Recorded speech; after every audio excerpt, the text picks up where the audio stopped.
Dogman, la déchéance d'une cité et la révolte d'un homme. Marcello Fonte dans Dogman, du réalisateur italien Matteo Garrone. Le Pacte. C'est d'abord le film d'un acteur, Marcello Fonte, couronné par le prix d'interprétation masculine au Festival de Cannes 2018. Ensuite, c'est une fable merveilleusement racontée, avec des images crépusculaires. Dogman, du réalisateur Matteo Garrone, sort ce mercredi 11 juillet sur les écrans en France et nous met face à la beauté et à la violence dans une petite ville italienne. L'histoire parle de la bonté d'un toiletteur pour chien et de la violence d'une brute sans cerveau, mais qui réussit à terroriser tout le monde. Marcello Fonte, serait-il la découverte cinématographique de l'année 2018 ? Le choc d'émotions provoqué par le film est comparable à celui de Drive, thriller devenu culte grâce au jeu épuré de l'acteur Ryan Gosling. Dogman ne se déroule pas dans les rues de Los Angeles, mais dans une petite ville italienne glauque et crépusculaire, en bord de mer. Derrière le Marcello de Dogman ne se cache pas un tueur sans pitié, mais un toiletteur pour chiens. Jour après jour, il soigne et promène les toutous de la ville pour nourrir sa fille et lui-même avec les maigres recettes de son salon à l'enseigne, Dogman, et à l'allure d'un garage. Amadoué l'animal monstre. Dès la première scène, Matteo Garrone nous embarque dans un univers sombre et mélancolique où l'âme humaine cherche à se faire une place. On voit Marcello, personnage attachant et chaleureux doté d'un sourire éternel, s'affairer auprès d'un chien de combat enchaîné montrant ses crocs. Avec amour et tendresse, Marcello essaie d'amadouer l'animal monstre pour qu'il se laisse shampouiner. Inlassablement, le petit homme frêle revient à la charge.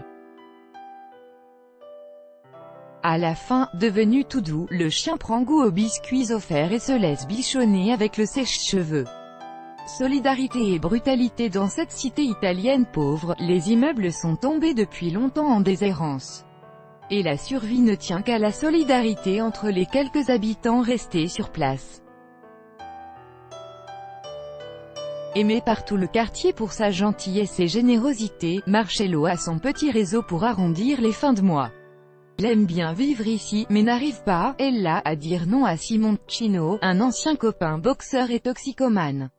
Cette brute exécrable vient de sortir de tôle pour rentrer dans la drogue et terroriser le quartier.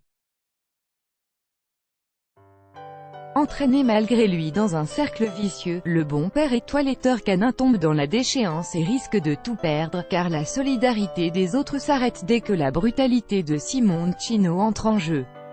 En quelques jours, Marcello devient le caniche de Simoncino et son bouc émissaire, jusqu'au moment où le petit homme maigre décide de se révolter. Image d'une catastrophe annoncée à l'écran, les paysages urbains ressemblent parfois à des natures mortes d'une catastrophe annoncée. À d'autres moments, des images d'une puissance comme le fameux tableau Daniel dans la fosse au lion de Rubens témoignent comment la richesse et la beauté à l'intérieur de Marcello luttent contre la violence et la laideur à l'extérieur. Et dans les flaques d'eau sale des rues désertes se reflète l'enivrante luminosité du ciel et de la mer que plus personne n'aperçoit. Une histoire italienne racontée pour l'Europe d'aujourd'hui. Matteo Garrone connaît l'importance d'alerter sur l'avènement d'une violence aussi sourde que puissante. En 2008, il avait sorti son film Gomorra, inspiré du livre sur la Camorra du courageux journaliste napolitain Roberto Saviano. Avec Dogman, le cinéaste italien nous fait un autre dessin cinématographique acide. Il semble vouloir nous avertir d'une chose: en très peu de temps, toute une cité habituée à se serrer les coudes peut tomber dans la terreur absolue à cause d'un seul homme sans scrupules ni limites, si les citoyens ne restent pas solidaires face au danger. Montrer cette histoire située en Italie dans l'Europe d'aujourd'hui n'est pas l'un des moindres mérites du réalisateur italien.